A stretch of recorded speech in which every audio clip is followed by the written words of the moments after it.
नमस्कार, चौपाल समाचार की खोज खबर में आप सभी का स्वागत है।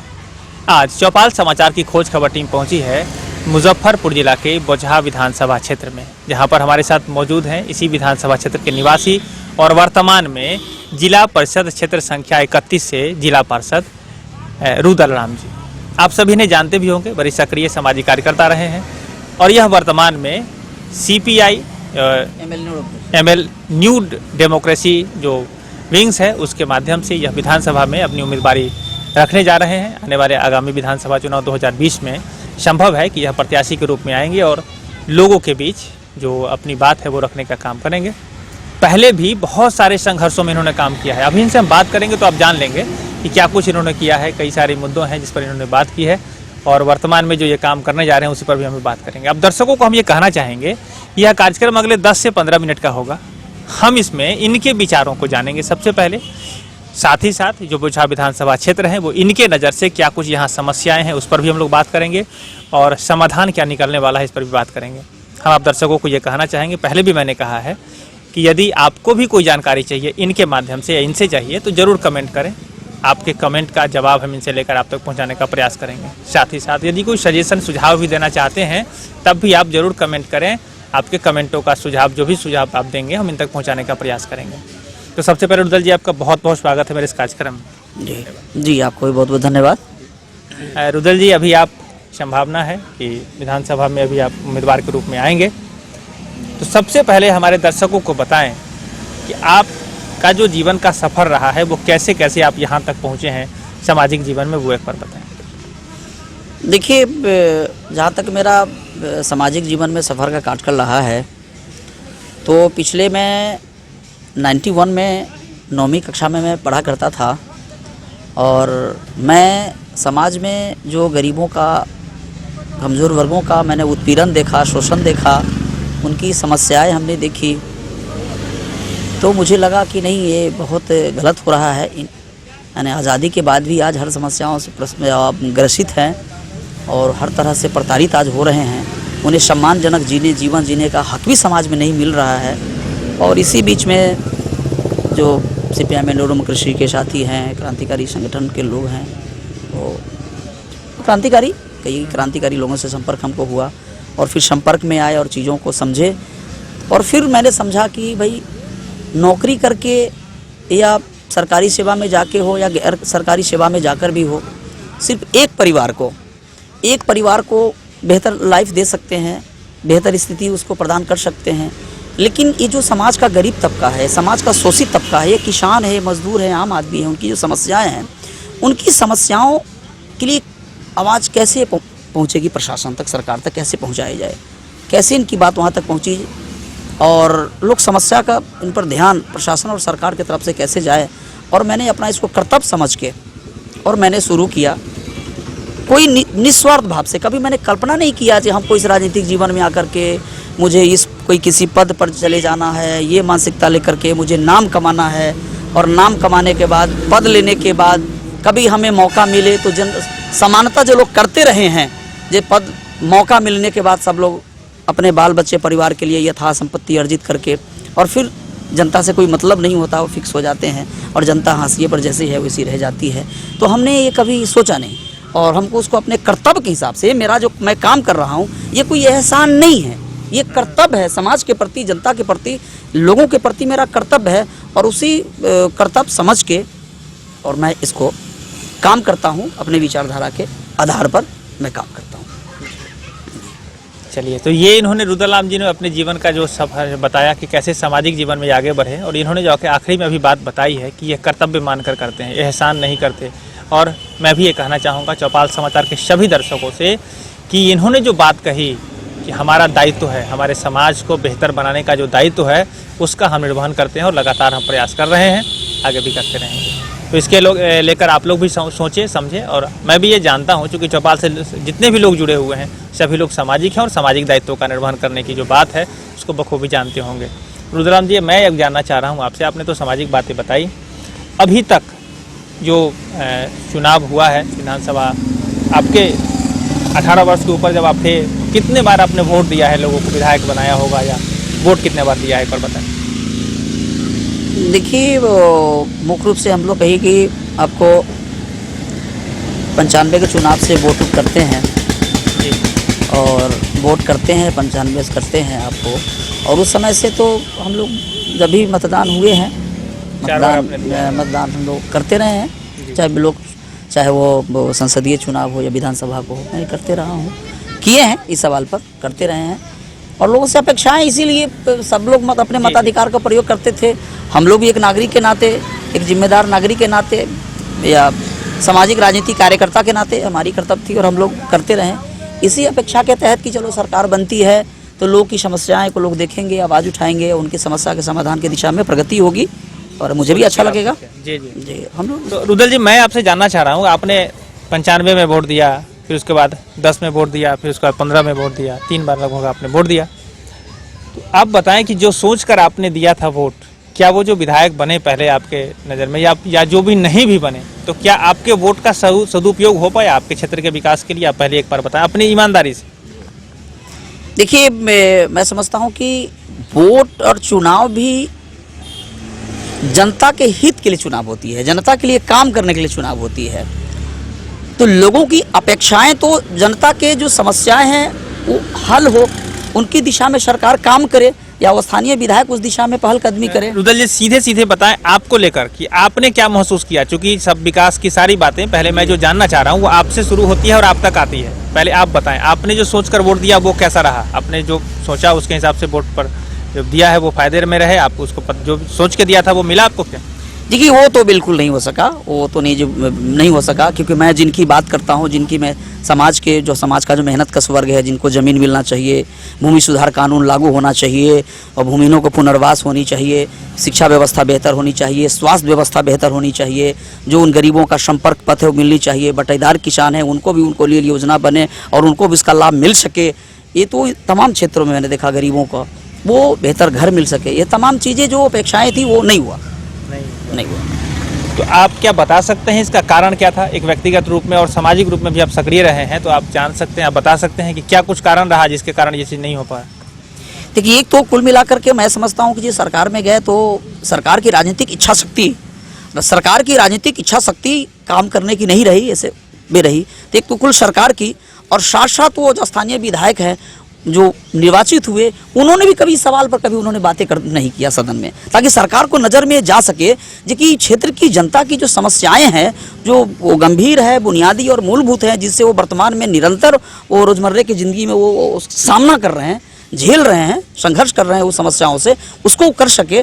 वो उनकी स्थानीय प्रतिनिधियों को भी इच्छा शक्ति नहीं दिखी कि सरकार तक ये बात रख सके, सरकार को मजबूर कर सके, उन्होंने नहीं किया भी, उस दिशा में भी नहीं।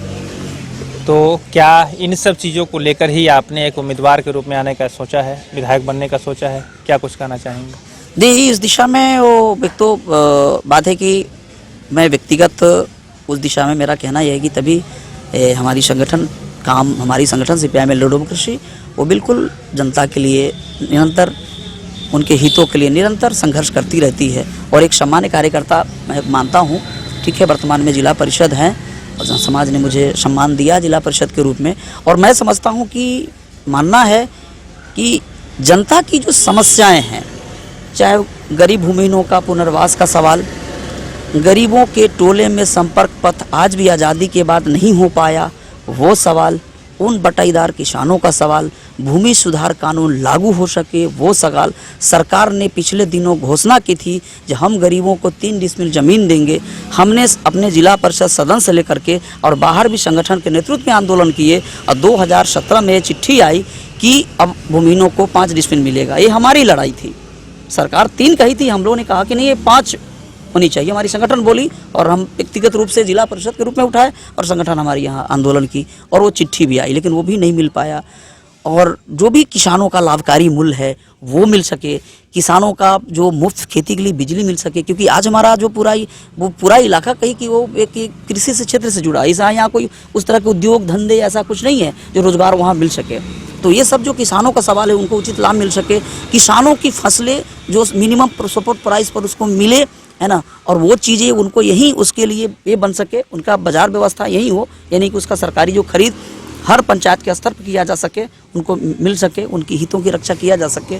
तो ये सवाल हमारा होगा उन तमाम जनता के शिक्षा के सवाल पर, स्वास्थ्य बेहतर हो सके उस सवाल पर, किसानों की जो समस्याएं हैं, जो सवाल है किसानों का, चाहे उनका जो भी उनका किसान का खेती का लाभकारी मूल्य का, उनके बिचौलियों से बचाने का सवाल, तो ये सवाल भी होगा। उन बटाईदार किसानों को जो कम मेहनत करते हैं, वो पूंजी लगाते हैं, उनको नहीं मिल पाता, निरंतर इस सवाल पर सवाल उठाते रहे हैं, नहीं हो पाया है। भूमिहीनों का पुनर्वास, भूमि सुधार कानून लागू हो सके और उनको पुनर्वास किया जा सके, शिक्षा व्यवस्था को दुरुस्त बेहतर बनाया जा सके, ये प्रयास सरकार तक हम उठाएंगे। सदन में मजबूती से इस बात को रखेंगे और एक संस्थागत चुनाव जिला परिषद मैंने लड़ा, उस चुनाव में भी मैंने यही बातें कही कि वहाँ जो जिला परिषद के सदन में उन तमाम किसानों, मजदूरों, गरीबों, मेहनत कश वर्ग के समाज के तमाम छात्रों, नौजवानों से जुड़े जो सवाल है उठाएंगे और उसको नहीं तो फिर बाहर भी आंदोलन करेंगे। मैं इस बात को फिर इसमें भी दोहराऊंगा कि विधानसभा में भी उन गरीबों की बात, उन किसानों, मजदूरों, छात्र, नौजवानों, शिक्षा, स्वास्थ्य, सड़कें, पानी, बिजली, तमाम समस्याओं पर मैं जो अभी जूझ रहे हैं लोग, तकलीफ और पीड़ा में है, दर्द में है, उनकी सवाल सदन तक मजबूती के साथ विधानसभा में उठाएंगे और फिर जनता के साथ, फिर जनता के बीच में आके भी सड़कों पर भी इस सवाल पर यहाँ भी प्रशासन उनके साथ कदम से कदम मिला करके उनको बाध्य करेंगे कि आप इनकी समस्याओं को गंभीरता से ले।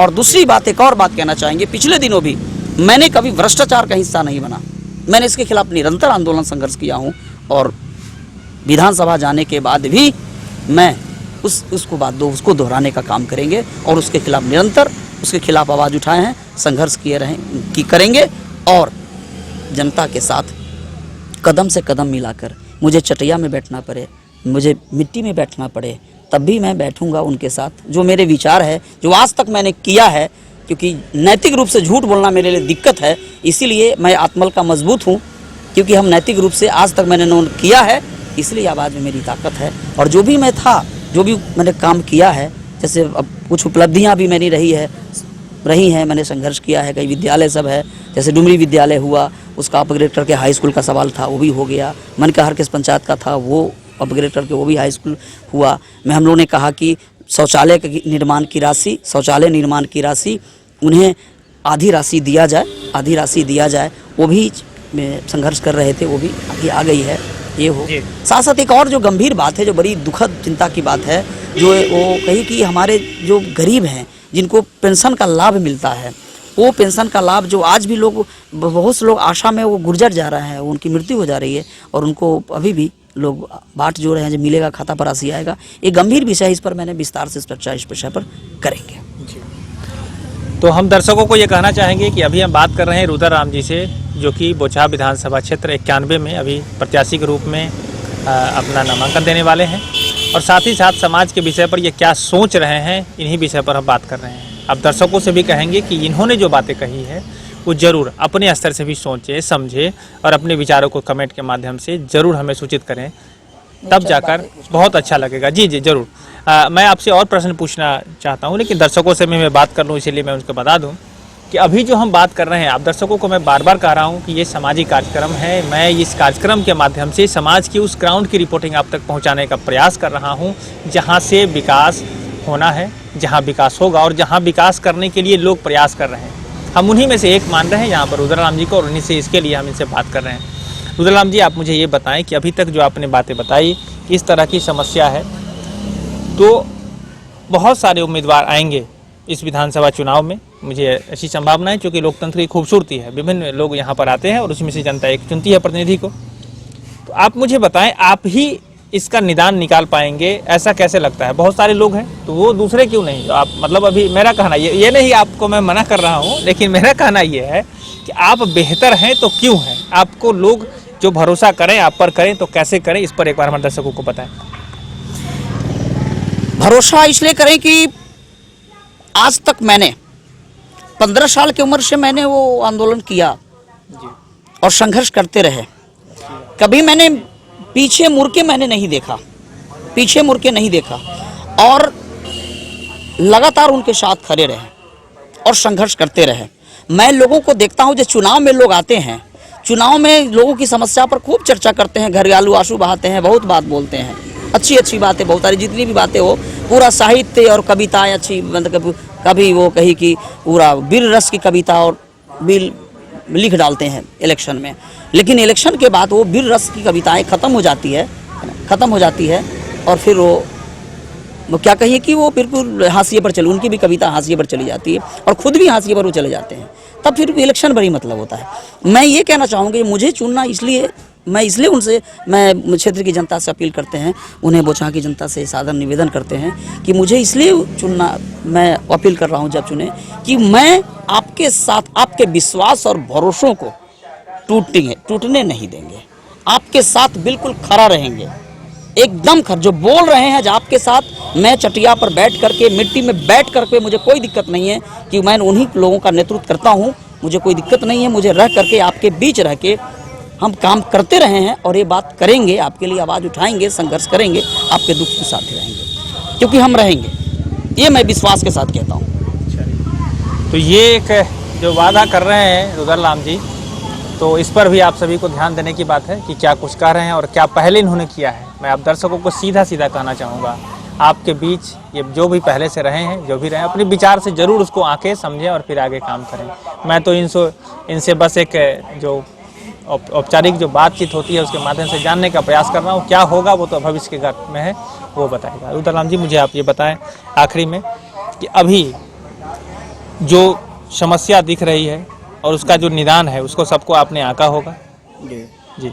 तो अब आपकी जो लोगों की तैयारी, जिस मतलब कि लोगों के निदान को लेकर जो तैयारी है, उसमें कैसे स्टेप आप लेंगे? आप अगर विधायक बन जाते हैं, संभावना ऐसी बनती है, तो क्या कुछ स्टेप लेंगे इसको करने के लिए? देखिए, वो मुझे पहली बात तो कि जनता के प्रति मेरा पूरा सम्मान होगा, उन्हें पूरा कोटि नमन होगा कि मुझे वो हम पर विश्वास, हम पर भरोसा जताते हुए लोग मुझे निर्वाचित करेंगे, तो उनके प्रति मेरा कोटि नमन होगा। साथ साथ ये बात होगी कि हम लोगों के बीच जाकर,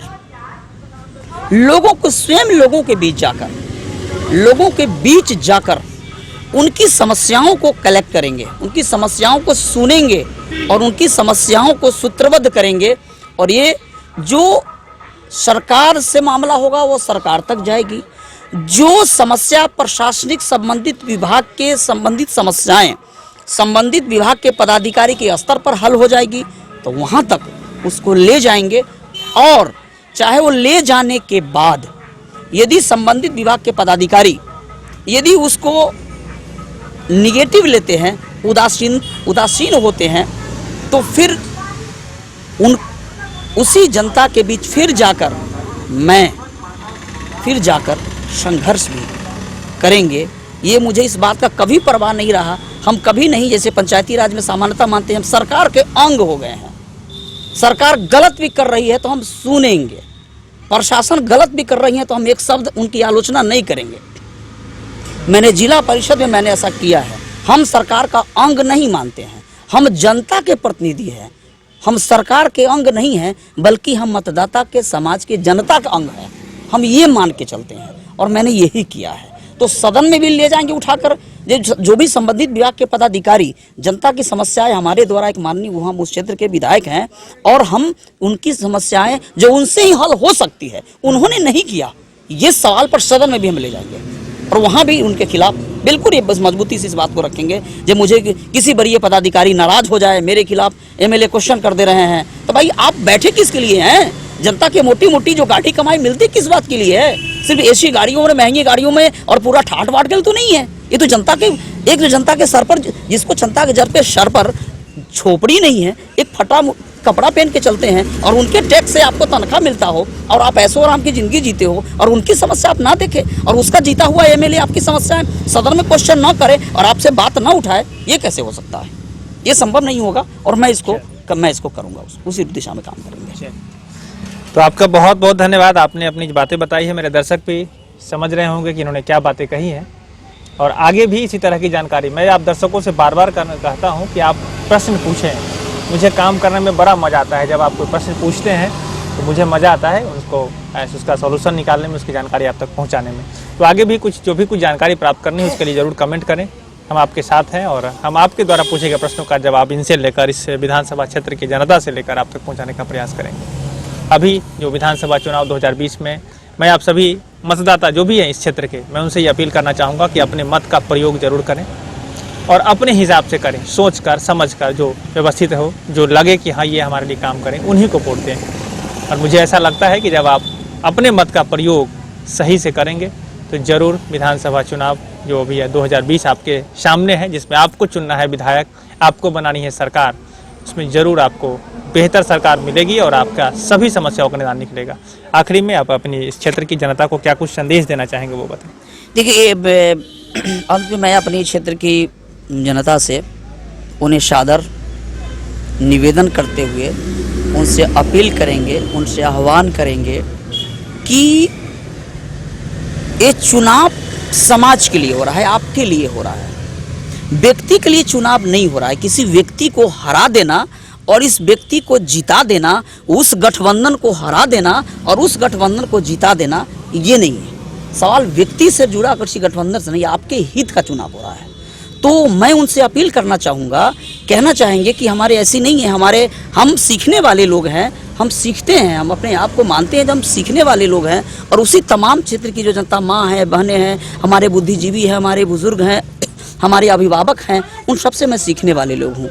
मत एक साधारण बात कहना चाहेंगे कि हम सिर्फ सब्जी खरीदते हैं, जो एक दिन सब्जी बना करके हम खाते हैं, हमारी भूख शांत हो जाती है, हम स्वस्थ रहने के लिए खाते हैं, उसको भी हम हाट बाजार में उलट पलट के देखते हैं और तब हम तराजू पर रखते हैं, जब ये ठीक है, आप मुझे दे दीजिए। तो फिर जब चुनाव में आपके हित, जिस चुनाव से आपका हित जुड़ा हो, तो जब सब्जी खरीदने में इतने सतर्क हैं, तो फिर आपका चुनाव आपके हित जुड़ा हो, एमएलए आपसे हित से जुड़ा हुआ हो, तो निश्चित रूप से मैं उनसे निवेदन करूंगा, उनसे आग्रह करते हैं जनता से कि आप जरूर इसको विचार करें, सोचें कि हम कैसे लोगों को भेजें। ये मेरा वहाँ की जनता के, वो जहाँ की जनता से सादर मैं निवेदन करता हूँ, तब ऐसे लोगों को अपनाया। चलिए, तो बहुत बहुत धन्यवाद रुदल जी आपका। दर्शकों का भी बहुत बहुत धन्यवाद, इन्होंने अपनी सारी बातें कही है और आखिरी में भी जो बातें कही हैं वो एक सामाजिक बात है कि आप सभी कुछ भी करें, जब आपसे ऐसे सोच समझ करते हैं, सब्जी भी लेते हैं तो सोच समझ के लेते हैं। ये बात इन्होंने एग्जाम्पल दिया है, वास्तविक है। तो अभी जो ये लोकतंत्र का महापर्व है विधानसभा चुनाव 2020, इसमें ज़रूर सोच कर, समझ कर और बेहतर उम्मीदवार का चयन करें।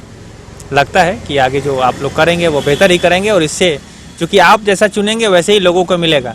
जैसे ही आपका एक वोट होता है, इसका मतलब ये नहीं कि आपका एक वोट है, उसी से पूरी व्यवस्था बदल जाती है। एक वोट से ही बहुत जगह देखा गया है कि हार और जीत निश्चित हो जाती है। तो आपका एक वोट बहुत ही कीमती है और उसको लेकर आप सतर्क रहें, ज़रूर चुनाव में भाग लें और अपने विचार से अच्छे लोगों को चुनकर वोट दें, जिससे कि हम सभी का कल्याण होगा। तो आप सभी का बहुत बहुत धन्यवाद। कैमरा पर्सन धीरेन्द्र कुमार के साथ मैं हूँ अभिषेक आनंद, चौपाल समाचार मुजफ्फरपुर के लिए। धन्यवाद।